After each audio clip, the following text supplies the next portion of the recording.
Great to see everybody. Thanks so much for having me. So I'm Lauren Block. I am a clinician educator, which means I see patients in primary care, and I teach at the medical school, and I do some educational research.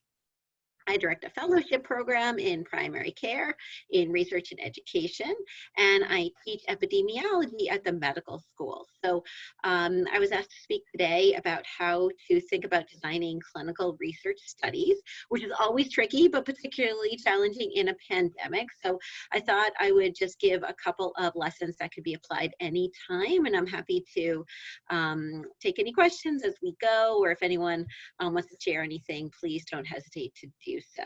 I'm going to have my email address at the end, so please, I'm more than happy to help with anybody's studies or plans for the future. So when thinking about why clinical research studies, I like to think that there is clinical care, which is what I was doing this morning, we'll be doing again this afternoon, right, which is providing care to the individual patient.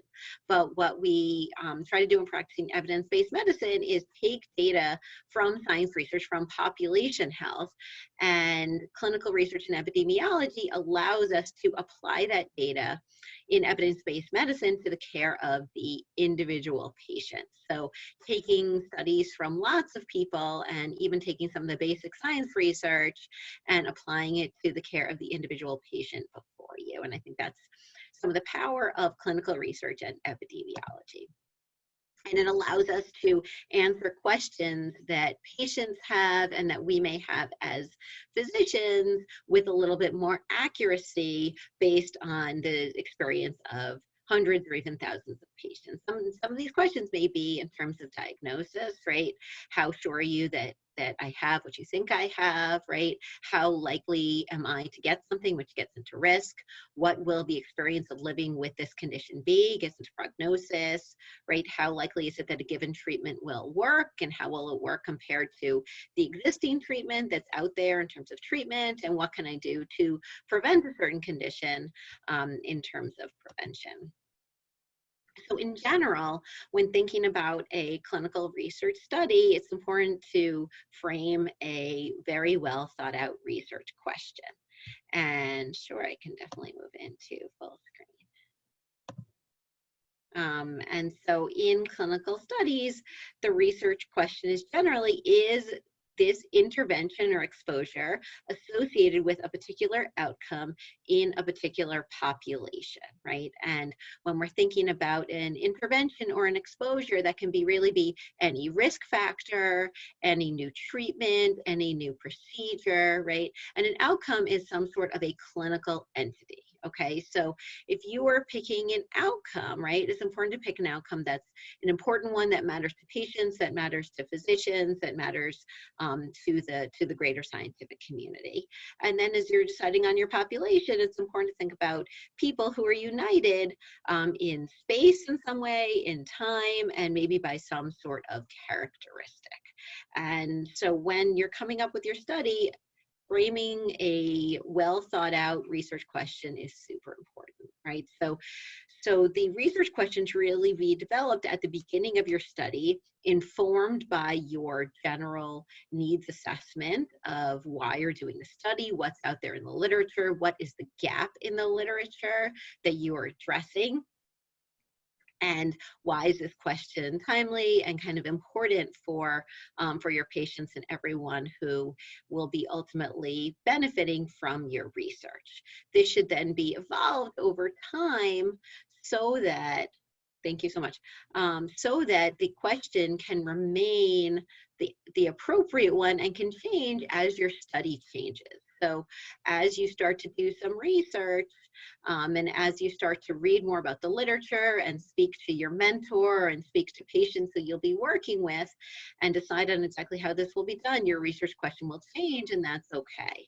It's important that you get your mentor involved, and you involve ideally a whole panel of people, including the patients who you are doing the research for, in helping you refine the research questions so that it makes a difference and the research you're doing is meaningful and used. If you're going to spend all this time investigating something, it's important that it's useful, not only to you, but in ideal situations, to the patients you work with and to the scientific community.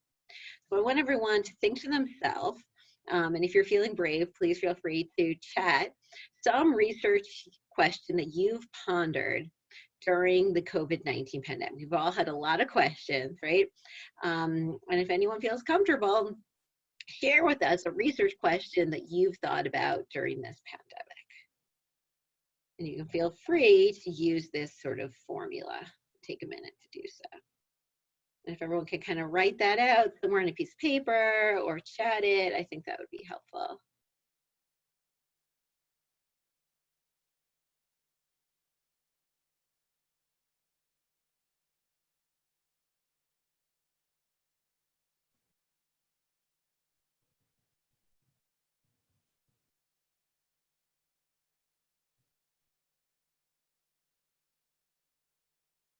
Great, right? How did quarantine affect mental health in adolescents, right? Is extra screen exposure negatively impacting the eyes? How has COVID-19 affected underserved communities? Okay, that's just a couple that I've seen quickly, right? So these are great and super important questions. So we're gonna think about these, about mental health, about the eyes, and about underserved communities as we kind of move forward. All right, but you guys are already getting a sense of the vast nature of how many questions can come out of a similar situation that we are all living in, okay? So as we think about our research question, it becomes important to think about writing a question that is feasible, that is important, that is novel, that is ethical, and that is relevant. And we'll go through, and each of you can take your question and think about whether your question possesses each of these, and then we'll have a chance in a little while to try to rewrite our questions to make sure that they are finer and feasible, important, novel, ethical, and relevant. All right, so what does feasibility mean, right? Feasibility should be something that you have the time to do, that you have the expertise to do, either in yourself or in people that you have access to, that you have the funding to do, because a lot of studies do require some amount of funding, right? And that you have access to the study population to do the clinical research that you are intending to do, even if it's in secondary data analysis or in data that's already been collected, but particularly if it's in data that you are going to collect. So if you are going to do primary research by collecting data with a specific set of patients. Next, we should think about whether this research is important. Now, obviously, all these questions that everyone chatted were important to you, right? But that's a little bit different than having a question that's important to your study population or perhaps to the entire scientific community, right? So why would it be important that your study be important not just to you as a researcher, but also to your study population? Well, if people are going to sign up, right, and take some sort of risk, even a minimal one, to participate in your study and take the time to do what you're asking them to do, ideally this should be an outcome that's important to them and a research question that's important to them. If you're going to be able to share your research at a conference, in the medical literature, on the news, or even with your colleagues, this would be a question that is important not just at your center or in your office, but ideally to more of a widespread scientific community, right? And this should be a question that's novel. So sometimes, like with COVID-19, right, this is an entirely new topic that we are just learning about. Sometimes it's a very old question, but one that can be applied to a new population. So there was a question in the chat about certain underserved communities or racially or ethnically diverse populations, right? That's a great way to take a topic that may have been researched and apply it to a group that wasn't previously included in the population. And this may be people from linguistic, racial, ethnic minorities, older patients, patients with comorbidities, patients with certain physical or cognitive disabilities, right? There are all sorts of populations that are traditionally not included in scientific research, and a lot of good research taking place now is trying to be more inclusive so that we can generalize not just to young, urban, healthy populations, but to some of the sicker patients with other comorbidities that have traditionally been excluded from research. Maybe you're looking at a new outcome or a new way to measure the outcome. Maybe you're using a new methodology in order to do your research study that hasn't been previously done. All these are ways to take even well-studied topics and give them a novel spin such that they're inclusive of a broader population, interesting to patients and the scientific community, and potentially shareable with others as new scientific research, which then advances the field of clinical investigation and medicine, right? It's important, I think, given the history of medicine and given all of our desire to practice beneficence and do what is best for patients and avoid non-maleficence, avoid potentially harming people, to think about what are the potential benefits of our research, what are the potential limitations or even potential harms of our study, be upfront about those, monitor for those, so if they are happening that we are capturing them, right? And do everything we can to minimize the risk of adverse events, particularly with clinical research, which might include loss of confidentiality, right? So if you inadvertently give away somebody's information, that can be potentially detrimental to people. So that's something that we have to be extra sure that we are preventing against throughout our research study, right? Asking the Institutional Review Board or the IRB their thoughts on a research study before we start it is super important, so that a group of researchers, ethicists, and clinicians with usually a patient advocate as part of the committee can review the study and make sure that we have adequately thought through what are the potential benefits and what are the potential risks and how well are people being informed. Does there need to be a monitoring board that's watching for adverse events as we go, or even watching for studies that are so beneficial that the study should be stopped and the new intervention should be given to everybody even before the study is over. We have to think about the best way to provide informed consent, recognizing that health literacy levels vary. We should think about whether we are providing informed consent in a way that people can actually understand what the benefits and potential risks are and make an informed decision. And are we doing everything we can to maintain anonymity or at the minimum confidentiality for everyone participating in our research study? So these are just some of the ethical questions that you'll be considering as you develop your research study. Next, we could think about whether our outcomes are outcomes that matter. And by matter, they should matter to patients, they should matter to the scientific community, they should be outcomes that we can actually track, right? Things that we think are pretty straightforward, like having a heart attack, that's actually somewhat subjective to measure. Some people will look at EKG changes, some people will look at blood levels, some people will look at the clinical picture, and unless we're really clear about what we mean by a heart attack, we can be measuring apples in one study, oranges in another, and not be able to compare data. So we should think about outcomes that are important over the test of time, so aren't just important today, but will be important in 6 months and a year and 10 years down the road.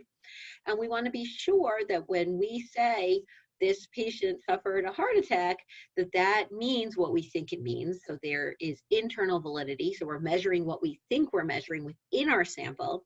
And then ideally that we have some external validity. So what we're measuring is not only relevant within our population, our sample of patients in our study, but ideally generalizable to patients outside of our very limited research study that we're deciding, right? So what are some ways that everyone can think of that we can keep our research relevant not only to our patients, but generalizable to the broader scientific community? What are some ways to ensure external validity or generalizability as you're going about your research study?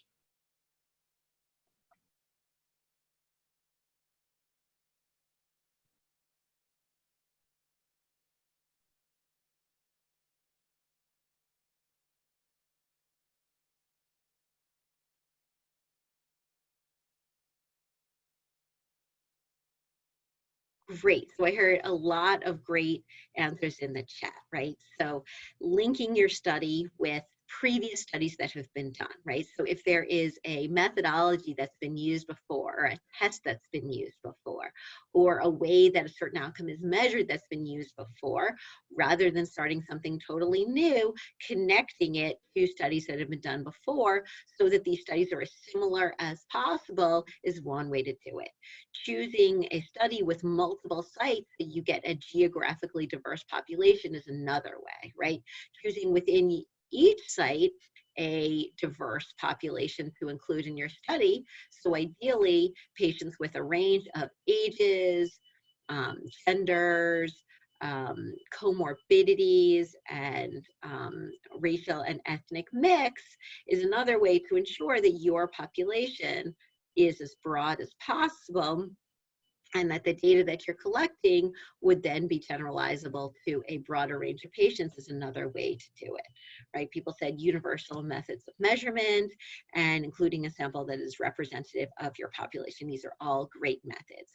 People brought out things such as standardizing measurements, double blinding, right? Those are all ways to ensure internal validity, right? To ensure that your study is as free as possible from bias. There will always be some element of bias, but trying to minimize bias and confounding by, let's say, ensuring that if you're doing a randomized controlled trial, that the randomization process, right, does not depend on people's clinical picture, that the researchers don't know that who is getting the drug and who is not, that patients know as little as possible during the study who is getting the placebo and who is getting the active medication will help ensure against confounding and other sources of bias in your study.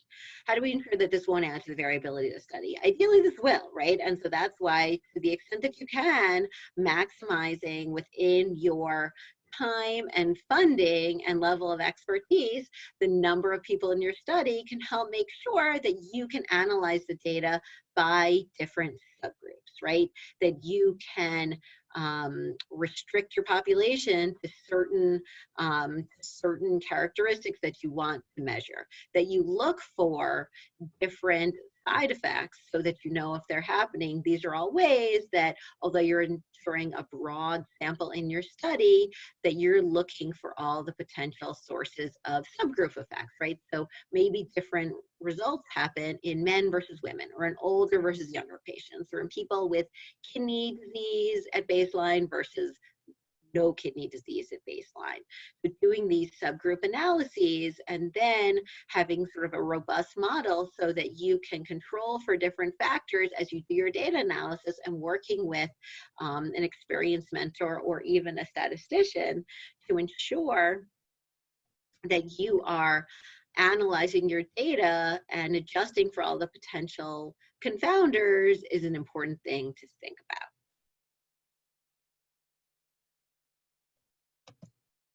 Okay, so now given all of these questions that we have to think about, right? Is this feasible? Is this important? Is this novel? Is this ethical? And is this relevant, right? I want everyone to spend a minute editing your research question, okay? Think about who your research mentor or mentors might be. And next, we'll talk about some further methods to design the study. So anyone who's willing to, if you can put into the chat any new dimensions, thinking about the finer criteria that you might consider including for your research question, that'll give us a little bit, a few nuggets to think about.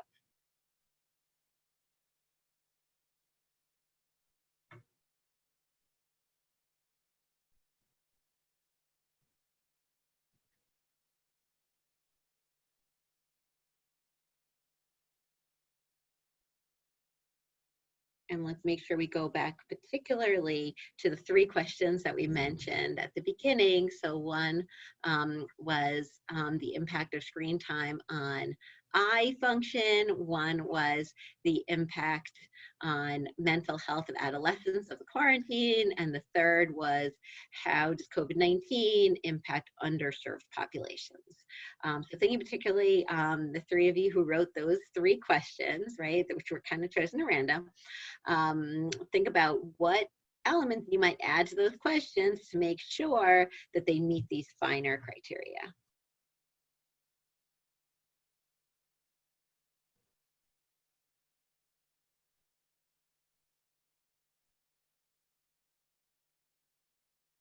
Great. So I see a great question written here. Is COVID-19 associated with increased long-term risk of cerebrovascular disease in low-risk populations? I love it, right? Because we are thinking about people who've had COVID-19 compared to people who haven't, right? The outcome of cerebrovascular disease as a long-term, not a short-term complication, right? And we think about sort of low-risk populations, maybe patients who don't have existing history of stroke or hypertension or coronary artery disease. Do those people ultimately have a higher risk for some adverse outcomes in the future? Great. Is asthma associated with increased morbidity in children infected with COVID-19, right? So does this disease take on sort of a worse phenotype? Is it prognostically worse for patients and children in particular who have asthma at baseline? Right, thinking about preventive studies. How can we find a vaccine for COVID-19 that will benefit diverse populations? And then are there specific risk factors or groups that might benefit or have harmful effects from the vaccine? So as the vaccine is tested, thinking again about diverse populations to include, and then all of the potential drawbacks to a vaccine that we're going to have to look for so that if there is an adverse effect, we find it before we distribute the vaccine to a larger population. Okay, so great initial questions, right? All of you, if you don't already, you will be thinking about who your research mentors will be to guide you through these research projects, right? And in some case, it will be one mentor. In some case, you will have a few mentors along the way, right? Maybe somebody to help you come up with the original question, maybe somebody to help you collect the data, maybe somebody who will help you analyze or later publish the data, right? So what are some of the things you think about as you choose your research mentor? Right? Do they have the time and availability to have you, right? I think it's probably the first one, but what else about a research mentor would make you want to spend your time working for and working with that person? Resources, that's great, right? If you need some sort of funding or access for your study, you want to work with somebody who has that. Credibility, right? Are they well known in their field such that when they speak, people listen and they have access to a bunch of experts who can help you?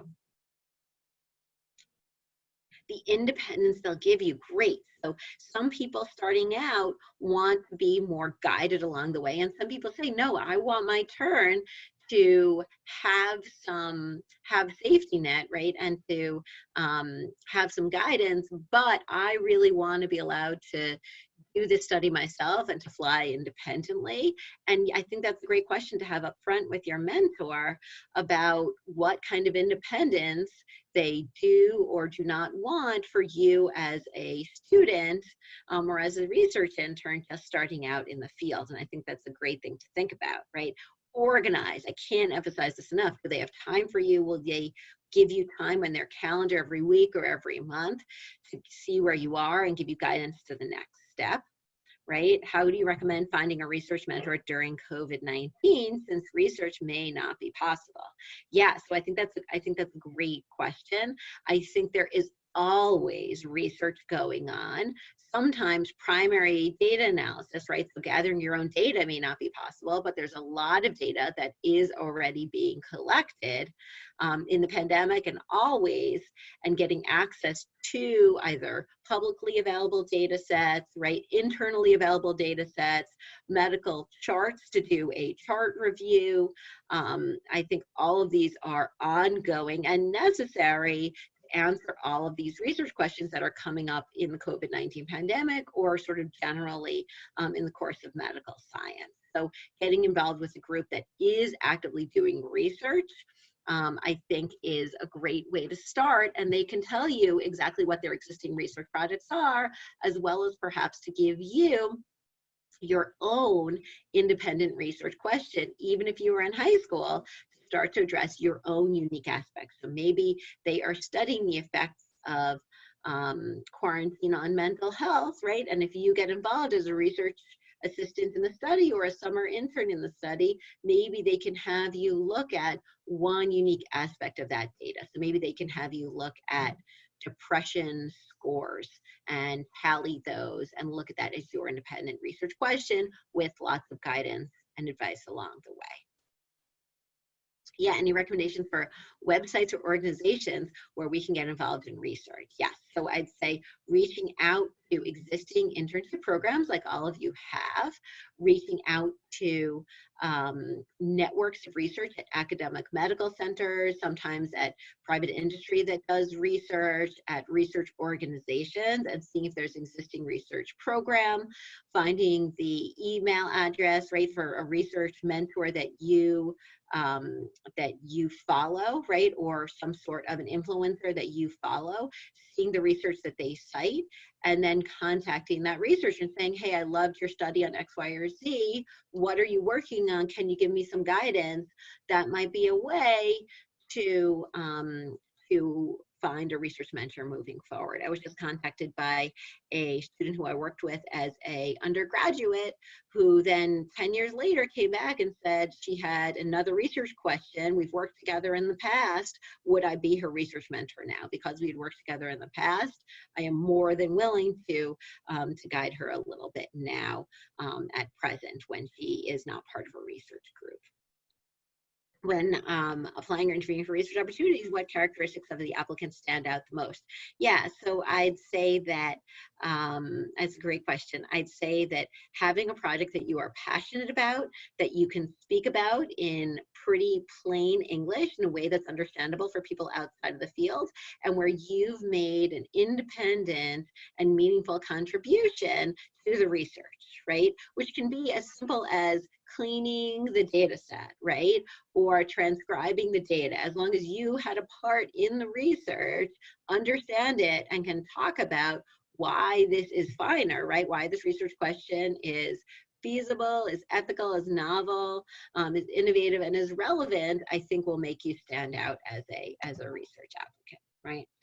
So we're going to spend the next few minutes then talking about how to design the study to address the research question. And I do want to just spend 1 second touching on Ashley's question, because I think it's a really good one. How do you get over writer's block when writing your paper or feeling overly self-critical? And I think it's to set achievable goals, meaning sitting down and trying to write the entire research paper. I don't think, you know, apart from the most organized, most self-motivated people, I don't think works well for most of us. I think most of us can sit down and try to write one section or one paragraph, right? And I think also I'm a big believer in starting with an outline, so starting with what you do know and doing the easiest part first, because I think once you have something written, it's easier to add on to an existing draft or edit an existing draft than writing something totally new. So what we'll try to do is to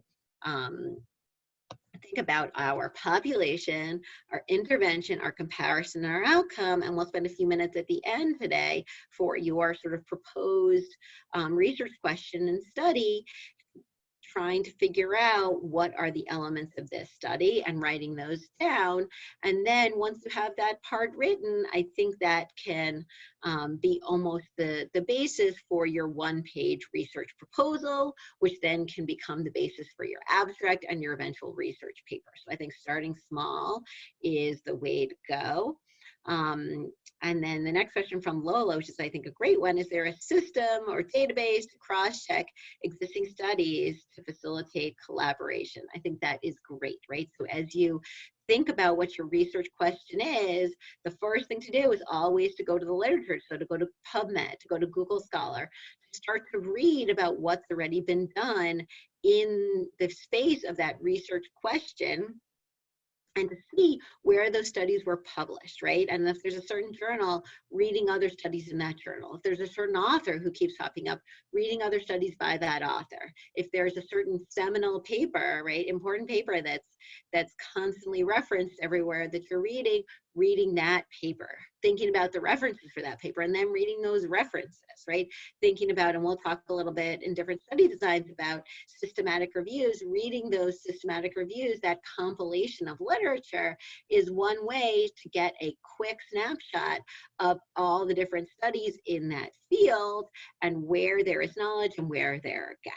And I think the exciting part of science is that even where there's a lot of knowledge, there tend to be a bunch of different gaps, and it gives all of us a space that we can fill if we have the time and interest to think about designing our own study. Great, thanks, Lola.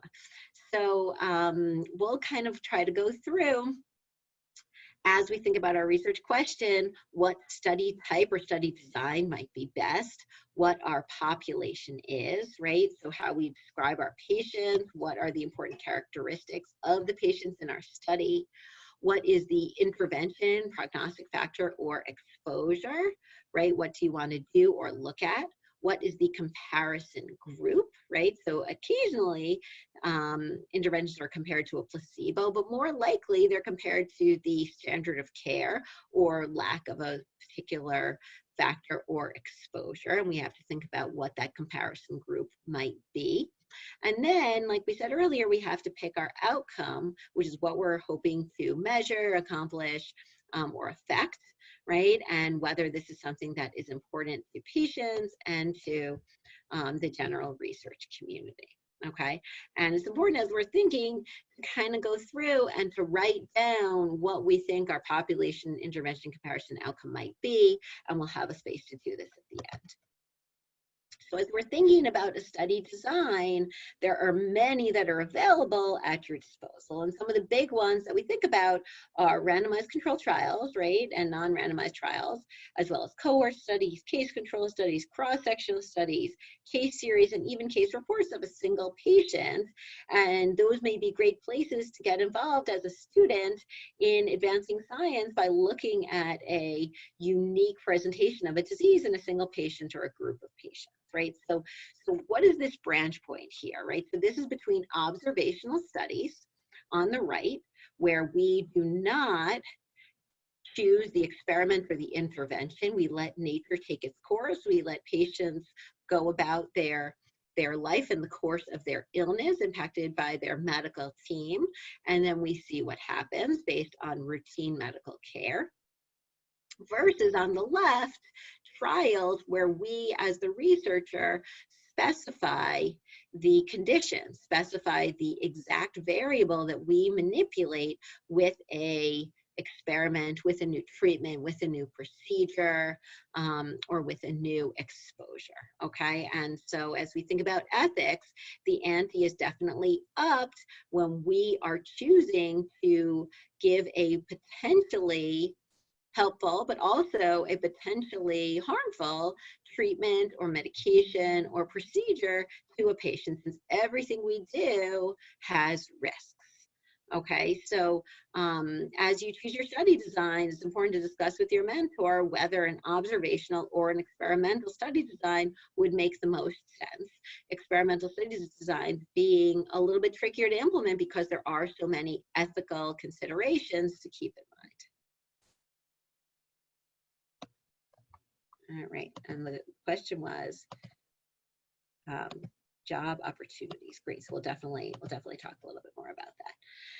So as we think about the pyramid of evidence, right, usually we think about case reports and case series sort of as the bottom of the pyramid, and then randomized controlled trials as sort of the pinnacle or the gold standard for medical studies, because it allows us to start to get to causation, right? So at the very bottom, all we're doing is reporting, this is what happened in this patient, and this is what it makes us think about, right? And that's very important, including when you're dealing with a new disease like COVID-19 or a new set of findings from an existing disease.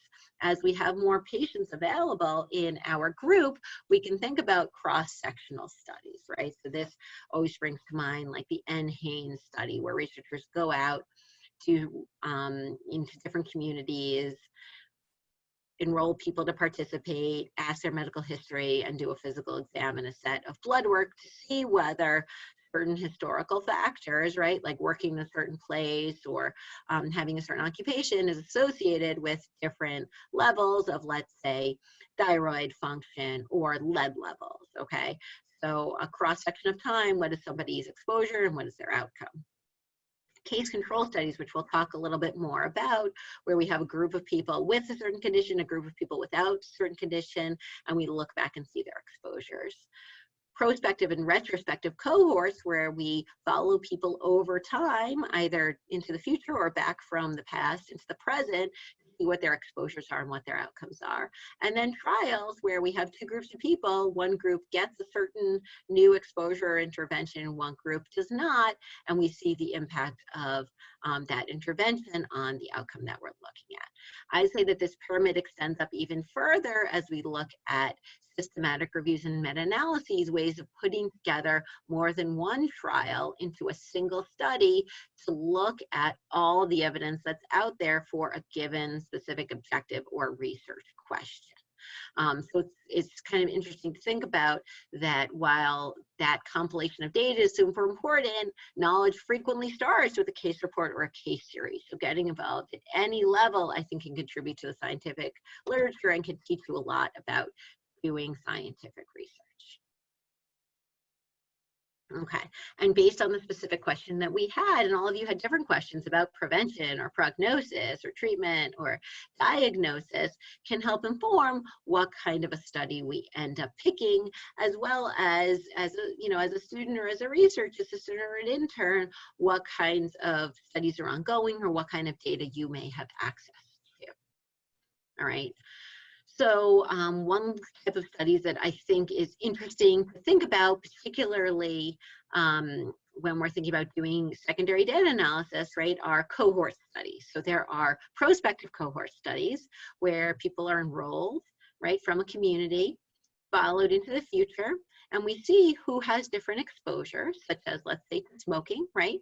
They're followed for years or even decades, and we see at the end of the study or throughout the study who ends up getting certain outcomes, such as, let's say, lung cancer.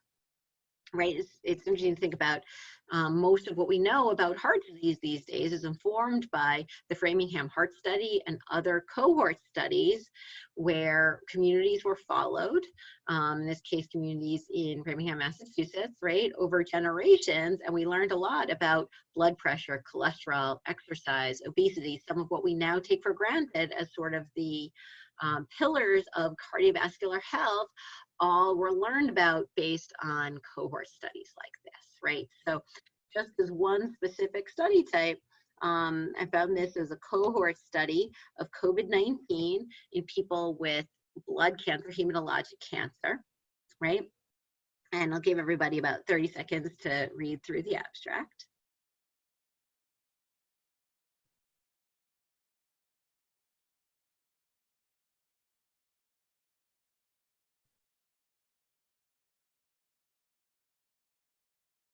And as you read through, think about what the population is, what the intervention is, what the comparison is, and what the outcome was that the researchers were looking at.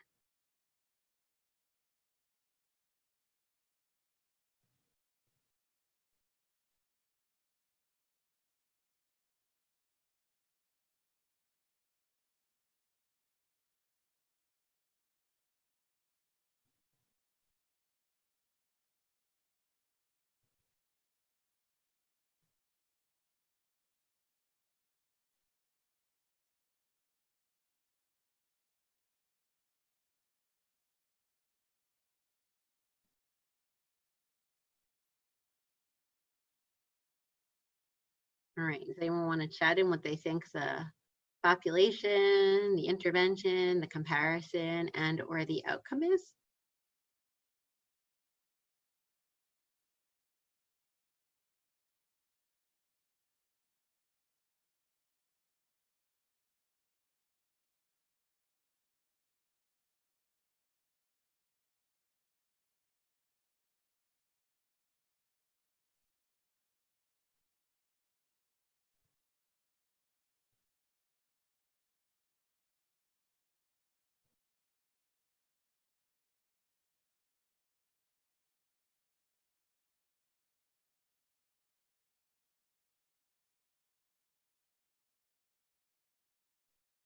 All right, so Ruby brings up a really good point, right? So in the first line of the abstract, the first sentence, the researchers are looking at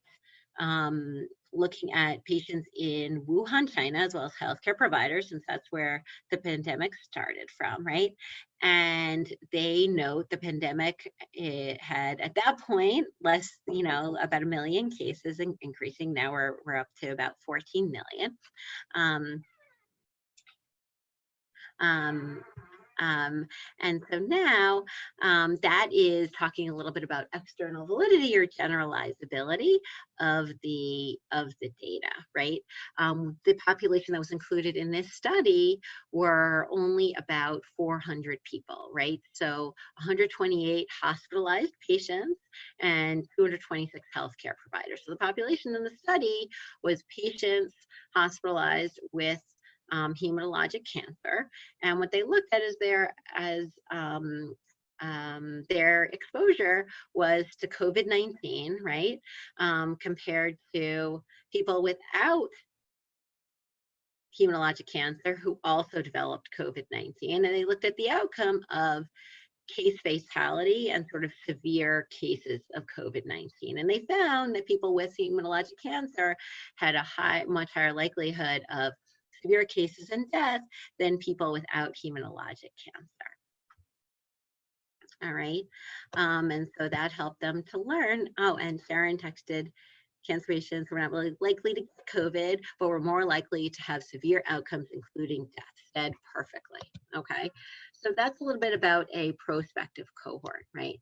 Retrospective cohort studies follow people over time, but from the past, based on chart reviews and based again on an exposure, such as exposure to smoking, and follow those patients into the present to see who has developed a certain outcome of interest.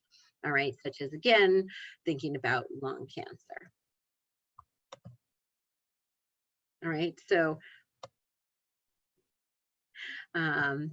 thanks again, Sharon. So next, I found for us all to look at another study, which was a retrospective cohort study, again, done from the early phases of the pandemic, right? Published in The Lancet, a well-known publication. Of a retrospective cohort study. So again, for this one, let's take a quick read through and think about what the population is, what the exposure is, what the comparison is, and what the outcome is.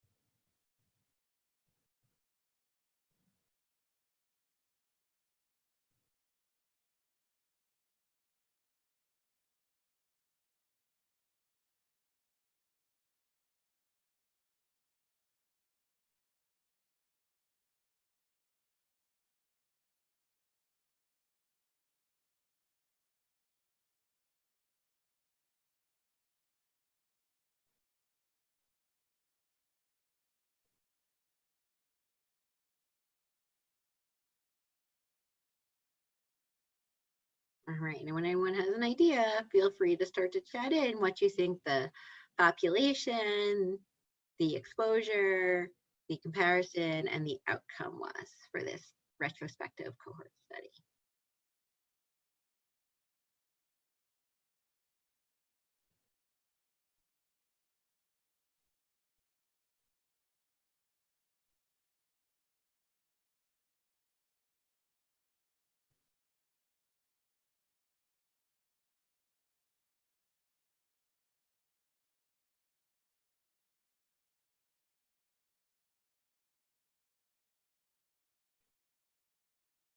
Great. Okay, so as Irene said, the population was adult patients, right, in Wuhan, right, who had confirmed COVID-19, right, who either ultimately were discharged or died. So they followed them from presentation up through the ultimate outcome, right, of either death or not death, right, from COVID-19.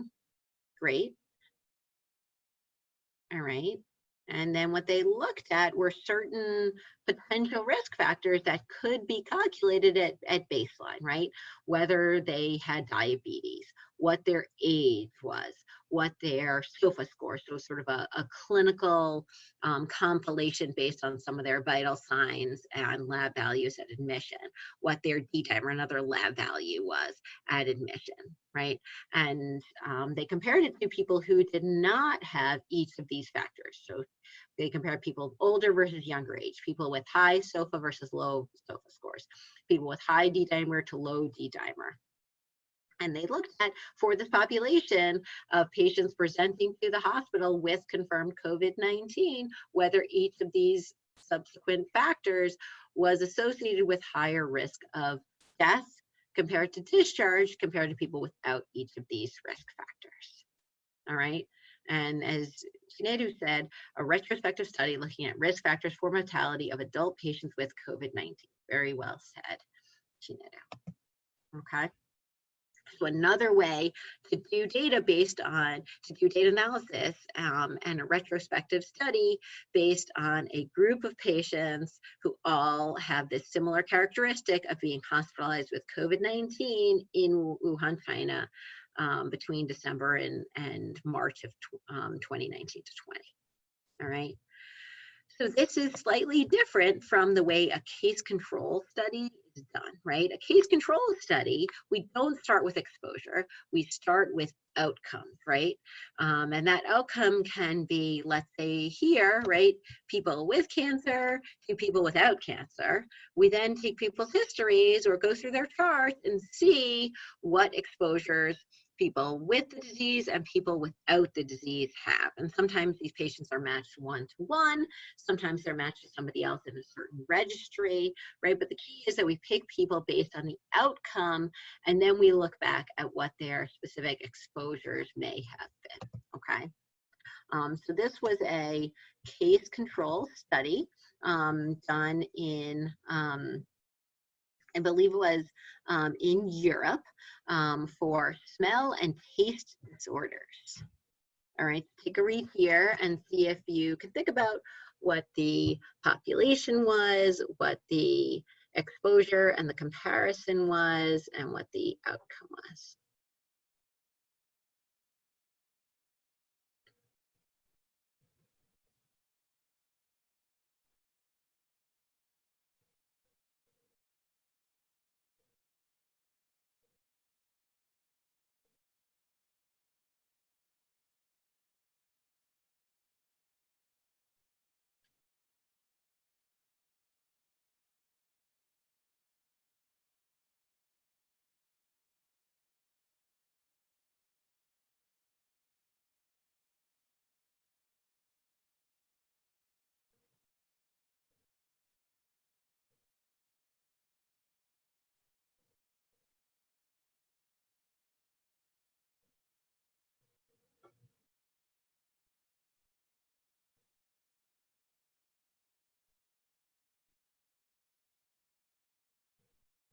Great. So as Irene said, hospitalized patients at 2 tertiary care centers, patients positive for COVID-19, right, where the case is, and historical control sample were patients positive for influenza, another sort of respiratory viral illness. So an interesting control sample instead of looking at sort of people hospitalized with a totally different condition.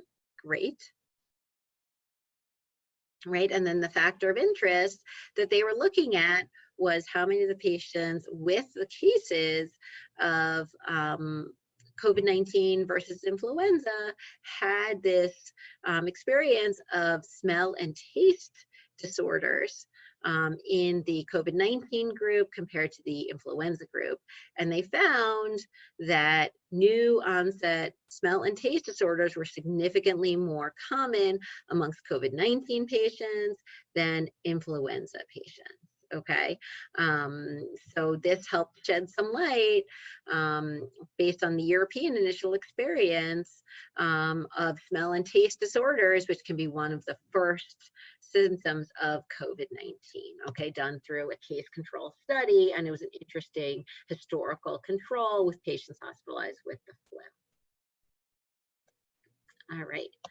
We talked a little bit about treatment studies, right, which are frequently done through randomized controlled trials, where we give a new drug, right, compared to the standard of care for the outcome of, let's say, remission from cancer. Okay, and we have a question from Christina about why they would use patients who have influenza as a control. I'd say because these patients were also hospitalized with a viral respiratory illness. Okay, so we'll look at one treatment study. All right, so everyone can take a look at, this is one of the studies that was published again in the Lancet of remdesivir, an antiviral medication for people with severe COVID-19. So think about here what the population, the intervention, the comparison, and the outcome is.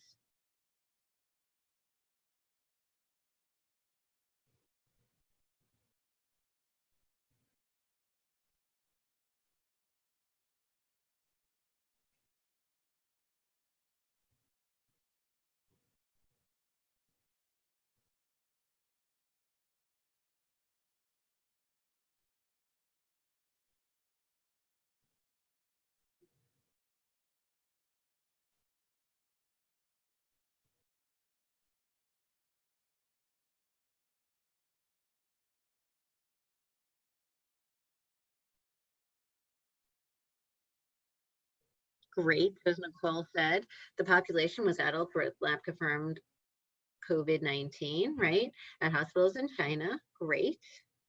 The intervention was remdesivir, right, compared to placebo. Okay, and then what was the outcome?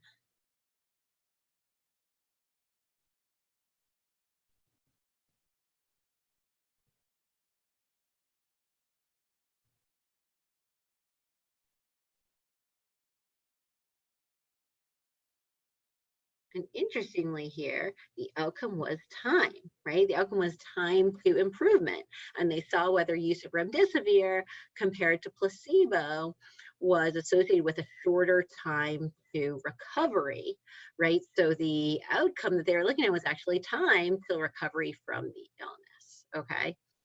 And whether there was a faster time to clinical improvement. And they noted that while it wasn't statistically significant, there was a numerically faster time, right? So they said maybe this drug merits future study, which indeed now it has been studied extensively, right? And is still being used in many cases for patients with severe illness. The other piece of this that I thought was, yes, that's exactly what placebo was. The other piece of it that I thought was interesting was they said patients were permitted concomitant use of lopinavir, ritonavir, so Kaletra, interferons, and corticosteroids, all treatments that were sort of being considered at that time, because ethically it would be wrong to withhold those other competing medications from patients who were really sick in the hospital, right? So although this was placebo controlled, there was some sort of baseline use of some of these other medications, and they allowed some of the medical care to take place as it would otherwise. Okay, so that's a little bit about treatment studies. Prevention studies, like people have said, right, will involve vaccine versus no vaccine, right, and seeing who gets, let's say, cases of COVID-19, okay? And then we talk a little bit about systematic review meta-analyses, which includes defining a research question and finding all of the studies that meet the inclusion criteria that speak about that research question done in a specified way, taking the data from all of those different studies and putting it together into one model, and ideally into one number that summarizes all of the evidence available on that specific question, as well as where the limitations and the gaps in the literature are, okay? And in the interest of time, I won't go through this one, but you'll read even already, there are a bunch of systematic reviews that are out there to answer questions like, are NSAIDs truly problematic in patients with COVID-19, and should we be limiting their use in the clinical setting, okay? So where does this leave us? This leaves all of you with your research question, right? Which all of you can take some, a few minutes after the talk today and rewrite your research question with the finer criteria in mind. Think about what your population, what your exposure or your intervention will be, what your comparison will be, and what your outcome will be. What study design might be feasible, right? Ethical and reasonable given the dimensions of your research question. Answer that research question, or at least shed light on the research question. To talk with your mentor about what the best way would be to do this, and then to propose a study, right, to address that research question. All right, so it is 11:56. We have about 4 minutes left, and I wanted to save time for either those three of you with the research question that we spoke about at the beginning, right, or anyone else to either propose dimensions to the study of screen time, of quarantine on mental health, or of underserved populations to flesh those out a little bit more fully, or anyone else to ask any questions. Oh, great. We have lots of questions. So I'll get to those. Okay. How much can a high school student expect to achieve with starting a research study? Any advice on how to get started as a high school student? I think it is all about finding a good mentor, and that mentor should be somebody who lets you in on what they're doing, and like people are saying, makes it fun for you, so you can get involved even in a small piece of the research study, right? Like, let's say in a systematic review, reading a few of the studies, entering the data into a database, and contributing to the arduous task of compiling all the data for a specific research question. And therefore, you could have a piece, right? See how the research is done and see kind of where the research goes from question until eventually that question gets an answer with the specific research study. And as all of these kind of show, all of these questions are ongoing in the continuum of science. Do you have advice if we were trying to get into a research lab as an undergrad? Yes. So I would say sign your CV or your resume, right? Think about any experiences you have had and put them on there. Get a sense from more experienced students, upper class people, or your RA or anyone else at college about who are good mentors to work with. Think about fields that you are interested in, right? Because if it's interesting to you, it will be fun for you and it won't feel like work. It'll feel like a job that you were meant to do, right? And then have meetings and talk about, be realistic about the time that you have, right? What your needs are. Do you need to get paid? Do you need to have housing? Do you need to have a part-time job? Right? This is what I bring to the table in terms of experience. This is what I am hoping to gain, and see if it's the right fit. And it may not be the right fit with the first person that you meet with, but that doesn't mean that down the line you won't find that right research mentor to get you involved. You all are bringing to the table interest and enthusiasm in your time and your individual expertise, and it's okay to demand that your research mentor gives you the same in terms of guidance and help along the way, and ongoing mentorship. So it's okay to ask for that. When is the best time to start a research study? I'd say research takes time. And so it should be a time in your life that you have some time to devote to this, because most of this research won't happen over a month. It'll happen over several months or even maybe a year. And so I would pick a time when you have a little bit of time every week to devote to this research, or even a whole summer free to devote to this research. Do you think mentors will be willing to take undergrads for remote projects?